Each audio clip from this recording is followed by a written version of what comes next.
Welcome back to KYK news. సత్యం కోసం, సమాజం కోసం. లేబర్ కమిషనర్ పిలిచినప్పుడు మేనేజ్మెంట్ రాలే. ఇది దుర్మార్గమైన మేనేజ్మెంట్. ఇది ఎంత దుర్మార్గమైన మేనేజ్మెంట్ అంటే 26 డిమాండ్లు, ఒక్క డిమాండ్ కూడా పరిష్కారం చేయడానికి నువ్వు ట్రేడ్ యూనియన్లు పిలవలేదు, జాయింట్ యాక్షన్ని పిలవలేదు. అంటే ఏంటి మీ ఉద్దేశం? మేనేజ్మెంట్ది మీకు అర్థం అవ్వాలి. నిన్న సమ్మె చర్చలకు పిలిచారు. తెలంగాణ రాష్ట్ర వ్యాప్తంగా డిపోలలోని బస్సులు బయటకు వస్తూ ఒట్టుపెట్టు ఎక్కడివక్కడే నిలిచిపోయి.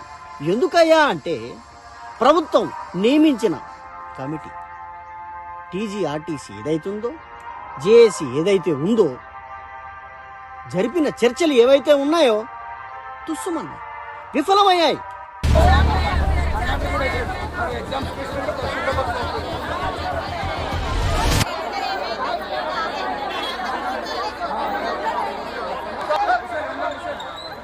అయింది అనుకున్నట్టే ఏదవ్వాలో అదే.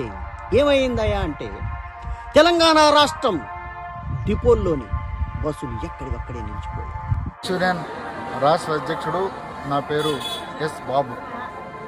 ఆర్టీసీ కార్మికులు దీర్ఘకాలికంగా ఉన్నటువంటి కార్మికుల సమస్యలు పరిష్కారం కావాలని ఆర్టీసీ మేనేజ్మెంట్కి 13 మార్చి 2026న సమ్మె నోటీస్ ఇచ్చాం. ఆ సమ్మె నోటీస్ మీద 42 రోజులు అయినా కూడా ఆర్టీసీ మేనేజ్మెంటు పిలవలేదు.